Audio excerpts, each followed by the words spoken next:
Praise the lord. యేసునామమే జయము.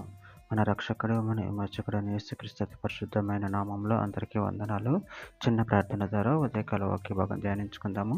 పరిశుద్ధుడ మహాగణుడైన దేవ యేసయ్య, సర్వాధికారినైన మీకే వేలది వందనములు, కృతజ్ఞత స్తుతి స్తోత్రం చెల్లించుకుంటున్నాను దేవ ఉదయకాలం ప్రభు వాక్య భాగం ధ్యానిస్తుండగా వాక్య భాగం అర్థమవుట్లు సహాయం చేసి మీ కృపలు బలపరిచి మీకు మాదిరిగా మమ్మల్ని నడిపించమని చిన్న ప్రార్థన యేసునామంలో అడిగి వేడుకుంటున్నాను తండ్రి. Amen amen. కీర్తనల గ్రంథం 130వ అధ్యాయము 4వ వచనము. ఆయనను జనులు నీ యొద్ద భయభక్తులు నిలుపునట్లు నీ యొద్ద క్షమాపణ దొరుకును. ఆమెన్. దేవుని వాక్య భాగం దీవించును గాక. ప్రభునందు ప్రియులారా, ఇక్కడ వాక్య భాగంలో గమనించినట్లయితే ఆయనను జనులు నీ యందు భయభక్తులు నిలుపునట్లు నీ యొద్ద క్షమాపణ దొరుకును.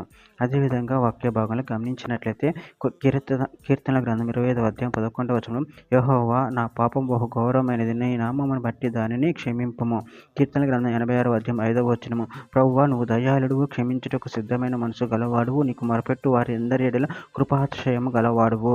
కీర్తనల గ్రంథం 103వ అధ్యాయం 2-3 వచనాలలో, నా ప్రాణమా యెహోవాను సన్నిధించుము, ఆయన చేసిన ఉపకారములు దేనిని మరువకు, ఆయన నీ దోషములన్నిటిని క్షమించువాడు, నీ సంకటములన్నిటిని కుదుర్చువాడు. యెషయా గ్రంథం 1వ అధ్యాయం 18వ వచనం, యెహోవా ఈ మాట సెలవిచ్చుచున్నాడు, రండి మన వివాదము తీర్చుకొందుము. మీ పాపం రక్తం వల్ల ఎర్రనివైనను అవి హిమము వల్ల తెల్లబడును, కెంపు వల్ల ఎర్రనివైనను అవి గొర్రెబొచ్చ వల్ల తెల్లనివగును. యెషయా గ్రంథం 55వ అధ్యాయం 7వ వచనం, భక్తిహీనులు తమ మార్గమును విడవవలెను, దుష్టులు తమ తలంపులను మానవలెను. వారు యెహోవా వైపు తిరిగిన ఎడల ఆయన వారి యందు జాలిపడును, వారు మన దేవుని వైపు తిరిగిన ఎడల ఆయన బహుగా క్షమించును. కొరింథీయులకు రాసిన 2వ పత్రిక 5వ అధ్యాయం 19వ వచనం, అదేమనగా దేవుడు వారి అపరాధమును వారి మీద మోపక క్రీస్తునందు లోకమును తనతో సమాధానపరచుకొనొచ్చు ఆ సమాధాన వాక్యమును మాకు అప్పగించెను. ఎఫెసీయులకు రాసిన పత్రిక 1వ అధ్యాయం 7వ వచనం, దేవుని కృపా మహేశ్వరమును బట్టి ఆ ప్రియుని యందు ఆయన రక్తం వలన మనకు విమోచనము, అనగా మన అపరాధములకు క్షమాపణ మనకు కలిగి ఉన్నది. రోమీయులకు రాసిన పత్రిక 4వ అధ్యాయం 7వ వచనం, ఎలాగనగా తన అతిక్రమములకు పరిహారం నొందినవాడు, తన పాపములకు ప్రాయశ్చిత్తం నొందినవాడు ధన్యుడు.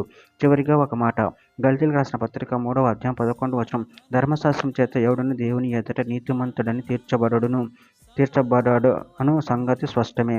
ఏలయనగా నీతిమంతుడు విశ్వాసం మూలముగా జీవించును. ఆమె. దేవుడి వాక్య భాగం దీవించును కాక. చిన్న ప్రార్థన చేసుకుందాము. పరిశుద్ధుడ ప్రేమగల దేవ యేసయ్య, మీరు ఇచ్చిన వాక్యదానాన్ని బట్టి ప్రభు మీకు కృతజ్ఞతలు చెల్లించుకుంటున్నాను తండ్రి. మీ వద్దనే మాకు క్షమాపణ దొరుకుతుంది ప్రభు. మీరే దయగల దేవుడే ఉన్నారు ప్రభు, ప్రేమగల దేవుడే ఉన్నారు. అందరిని బట్టి ప్రభు మీకు కృతజ్ఞతలు చెల్లించుకుంటూ మీ ప్రేమ కృపను మమ్మల్ని నిరంతరం కాచి కాబట్టి మీకు మాదిరిగా మమ్మల్ని నడిపించమని చిన్న ప్రార్థన యేసుక్రీస్తు పరిశుద్ధమైన నామములో అడిగి వేడుకుంటున్నాను తండ్రి. ఆమేన్ ఆమేన్.